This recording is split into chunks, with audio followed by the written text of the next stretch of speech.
بسم اللہ الرحمن الرحیم۔ السلام علیکم دوستو، امید ہے آپ سب خیریت سے ہوں گے۔ اللہ آپ سب کو ایسے ہی خوش رکھے۔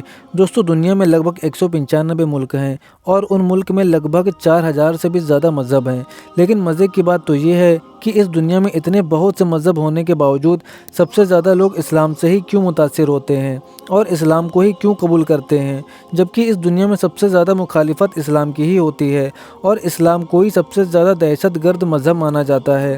دوستو، اسلام کی اتنی تیزی سے بڑھنے کی ایک وجہ یہ بھی ہے کہ میڈیا میں اسلام کا جتنا نام لیا جاتا ہے اتنا کسی اور مذہب کا نہیں لیا جاتا۔ اسی لیے دوستو، جو اسلام کو نہیں جانتا ہے وہ بھی پھر سوچ میں پڑ جاتا ہے کہ اسلام کو ہی اتنا کیوں دکھایا جاتا ہے، اور وہ بھی پھر اسلام کو جاننے کے لیے اسلام کا مطالعہ کرنے لگتا ہے۔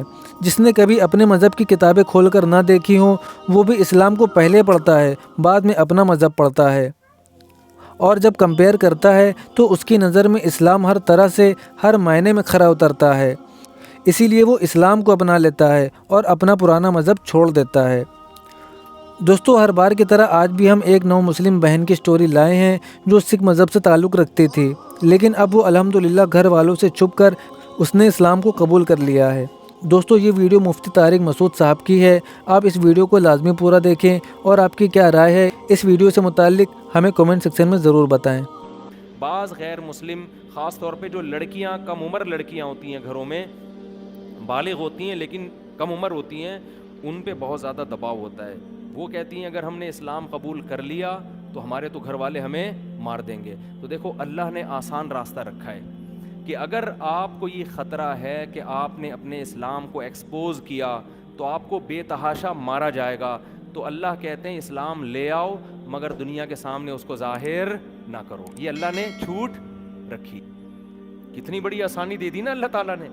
لیکن یہ اس کے لیے ہے جس کو خطرہ ہو کہ یا تو اس کو قتل کر دیں گے یا بے تحاشا ماریں گے، پیٹیں گے۔ نارملی یہ حکم نہیں ہے، نارملی تو یہی ہے کہ اسلام لایا تو ایکسپوز کرنا پڑے گا، اس کو اعلان کرنا پڑے گا۔ لیکن اگر خطرہ ہے، خاص طور پہ جو گھروں میں لڑکے ہوتے ہیں، لڑکیاں ہوتی ہیں، ان کو بڑے خطرات ہوتے ہیں کہ خاندان والے مارتے ہیں، بہت زیادہ ٹارچر کرتے ہیں۔ ایک سکھ لڑکی مسلمان ہوئی تھی، اس نے مجھ سے رابطہ کر کے کہا کہ میں نے اپنا اسلام چھپا دیا ہے کیونکہ اگر پتہ چل گیا تو مجھے تو مار دیں گے۔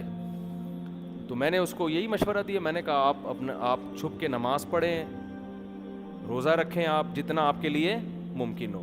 جو ناممکن ہے تو اللہ تعالیٰ غفور اور رحیم ہے۔ پھر تو یہ اللہ نے کتنی بڑی آزادی دے دی ہے کہ بھائی تم کلمہ پڑھ لو، اسلام قبول کر لو، اور جب اللہ تمہارے اندر طاقت دے، ہمت دے، اس وقت دنیا کے سامنے اپنے اسلام کو ظاہر کر دو۔ تو دلوں کے حالات کون جانتا ہے؟ اللہ جانتا ہے۔ تو یہ اللہ نے بڑی آسانی دے دی ہے کیونکہ اللہ کا دین ہے نا، تو اللہ جانے بندہ جانے، ٹھیک ہے۔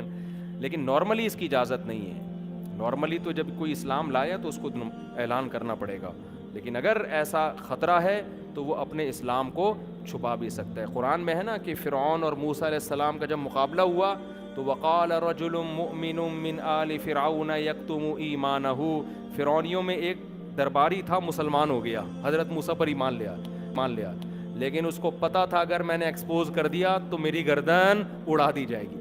اس نے کیا کہا؟ اپنے ایمان کو چھپا لیا۔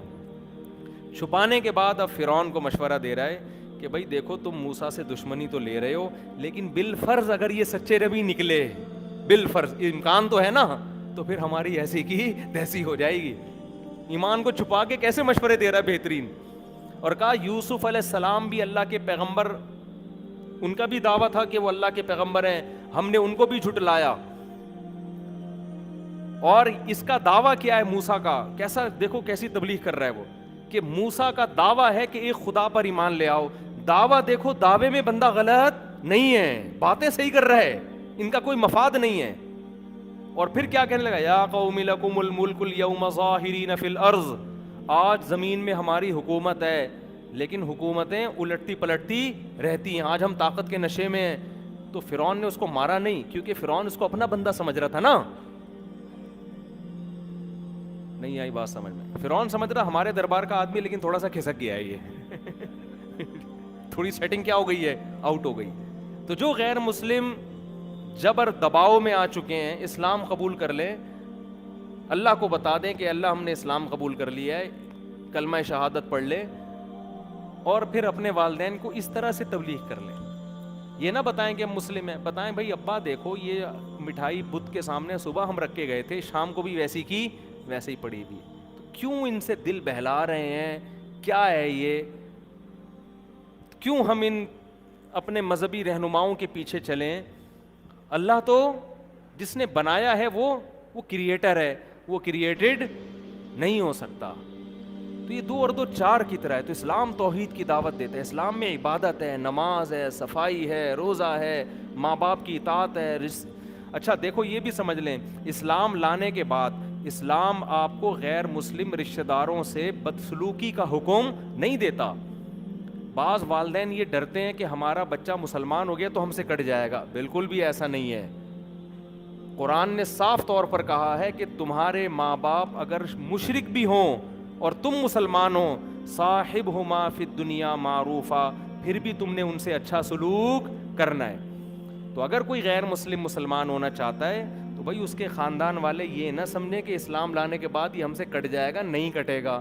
مولوی اس کو کٹنے کا مشورہ نہیں دیں گے، مولوی کہیں گے تمہارا باپ، تمہاری ماں، تمہاری خالہ، تمہاری پھپھو، تمہاری چاچی آج بھی خالہ ہے، آج بھی پھپھو ہے، آج بھی بہن بہن ہے، آج بھی بھائی کیا ہے؟ بھائی ہے۔ حضرت صفیہ رضی اللہ عنہا نبی کی زوجہ تھیں، یہودی خاندان سے تھیں، وہ یہودیوں کو ہدیے بھیجا کرتی تھیں اپنے رشتہ داروں کو۔ کسی نے کہا ان کے یہودیوں سے تعلقات، انہوں نے کہا میرے رشتہ دار ہیں وہ سارے، تو نبی نے مجھے رشتہ داری جوڑنے کا حکم دیا ہے۔ تو بعض غیر مسلم سمجھتے ہیں مسلمان ہو گیا تو بالکل ہی کٹ جائے گا، نہیں بھائی، وہ مسلمان اس کو ہونے دیں اگر وہ ہونا چاہ رہے ہیں۔ آپ لبرل بنے نا، سچی مچی کے لبرل، آپ لبرل بنے بھائی، تو اگر ایکسیپٹ کرنا چاہتا ہے تو ٹھیک ہے، وہ پہلے سے زیادہ آپ کی خدمت کرے گا، کیونکہ اب اسلام اس کو فورس کرے گا اپنے ماں باپ کی خدمت کرنے پر۔ تو اللہ کرے یہ بات سمجھ میں آ جائے تو اچھا ہے، نہیں آئے تو اللہ میاں قیامت میں خود ہی سمجھا دیں گے، پھر کیا خیال ہے؟ لیکن پھر اس وقت سمجھنے کا ٹائم مارکیٹ سے شارٹ ہو چکا ہوگا۔ ابھی مارکیٹ میں اللہ نے سمجھنے کا دماغ بھی رکھا ہے اور سمجھنے کا ٹائم بھی دیا ہے۔ موت کے بعد سمجھنے کا دماغ تو ہوگا، سمجھنے کے لیے مہلت نہیں ملے گی۔ اللہ عمل کی توفیق عطا فرمائے۔ سبحانک اللہم و بحمدک، نشہد ان لا الہ الا انت، نستغفرک و نتوب الیک۔ دوستو امید ہے آپ کو یہ ویڈیو پسند آئی ہوگی۔ ویڈیو پسند آئی ہو تو ویڈیو کو لائک کریں اور زیادہ سے زیادہ شیئر کریں۔ اب ملتے ہیں آپ سے اگلی ویڈیو میں، تب تک کے لیے اپنا بہت سارا خیال رکھیں۔ السلام علیکم ورحمۃ اللہ وبرکاتہ۔